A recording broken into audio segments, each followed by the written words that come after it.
isn't this the scary part? The idea that you have what we could possibly call it a UBI, universal basic income, just really staring right in the face, meaning that with technology advancing, and there won't be need for people to work as much. What do you do with the whole population that can't work or won't work or got used to not working because of what, here in the States, we've had that. Other places had the same thing. I'm sure in Australia had the same thing, that people got used to a soft version of a universal basic income. So it fits both ways, doesn't it?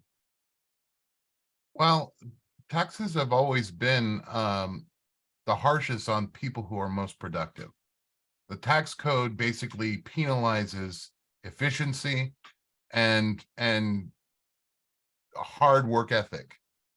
But with a UBI, you have something different. You have something that's basically designed to make sure that the accumulation of your good choices, such as savings accounts, such as investments, they're meaningless. Because you can't have a UBI and assets that a person earned. The two systems are diametrically opposed. So at some point, to make sure that UBI is this new system, they will have to seize assets. Interesting. And that's an interesting take. Davey, I mean, how in Australia, New Zealand area, how did they go about this printing so much money, zeros and ones? I call it printing because that's just like the default, what they used to do. But now it's just basically you just hit enter on your keyboard and then you have some money. How was it handled there? I know it was pretty phenomenal, the growth of basically the debt in all the G7 countries. I would imagine Australia was no different. Yeah, particularly here in Victoria. Daniel Andrews has basically bankrupted us. In fact, it only came out just recently just how much he's put us in debt and what he's costing us daily. I wish I had the figure on hand. It's an obscene amount of money. But yeah, we're totally bankrupt, and he's just selling things off left, right, and center to China. Most of these projects he's working on now are all brought to you by China. It's kind of like his new rail and road projects. Funding is coming or being owned by China. So we are basically becoming like a what do you call it? An extension of China, basically. A vassal state, yeah, like a vassal state, yeah. Any signs of? I mean, because this is the you get into the economy side, you get to the nuts and bolts of it, but then you get to the social side of it. This cannot be divorced from the social credit score. It cannot be divorced from the social credit score that usually comes along with it. China has already tried it; they're already doing it. Do you see any signs of that down in Australia, New Zealand? Yes, yeah. I'm banked with the Commonwealth Bank of Australia. They've had this going for a while, where they have a carbon where you can track your carbon footprint by your purchases. At the moment, you can opt in or opt out. I've opted out of it, of course. One thing, the Commonwealth Bank of Australia is a World Economic Forum partner. You're going to have a lot of them doing this, where they're doing it actually in New York now too. That's right. Yeah, where they're going to track your food, your carbon footprint, the food you use and stuff like that. Especially when it comes to beef and dairy in particular, they're going to really target. But just going back a little bit with the universal basic income and the whole, what do you call it, the digital currency and all the rest of it. A lot of the arguments they've been using to push the digital currency, we need this to secure our transactions so there's no illegal drug, trafficking going on and that kind of thing. They're saying that, we need it to police that.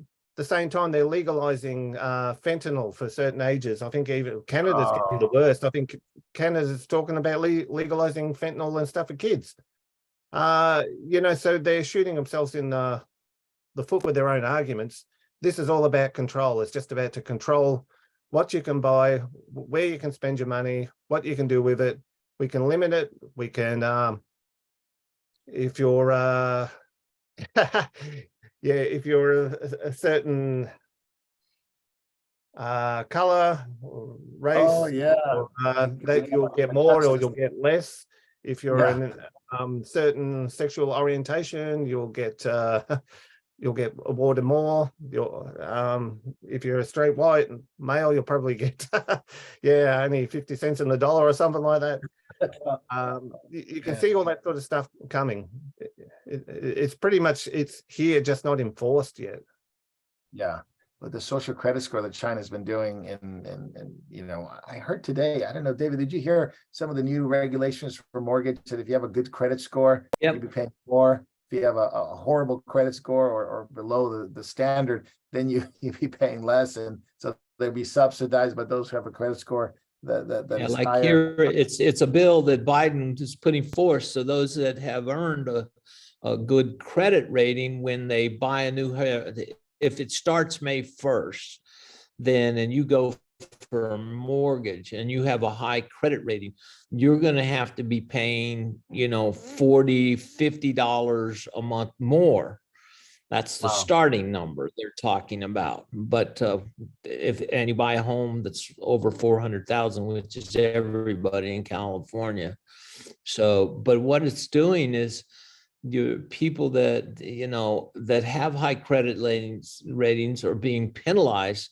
Then that will force banks to, you know, take customers that are not as credit worthy, and therefore you have people that the system could choke on bad credit and bad loans. I mean, we've already started people defaulting because on their car loans, we're having a struggle with this, and we have lots and lots of mortgages that are teetering on the edge. They've been refinancing through this last pandemic.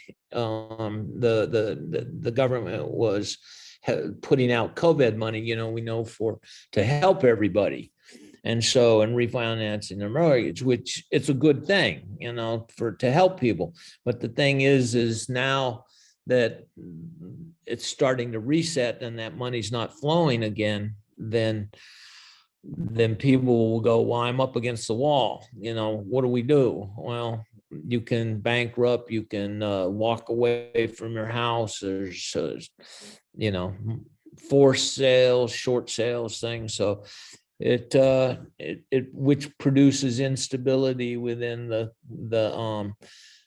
mortgage market, the houses, and so which hurts all Western economies.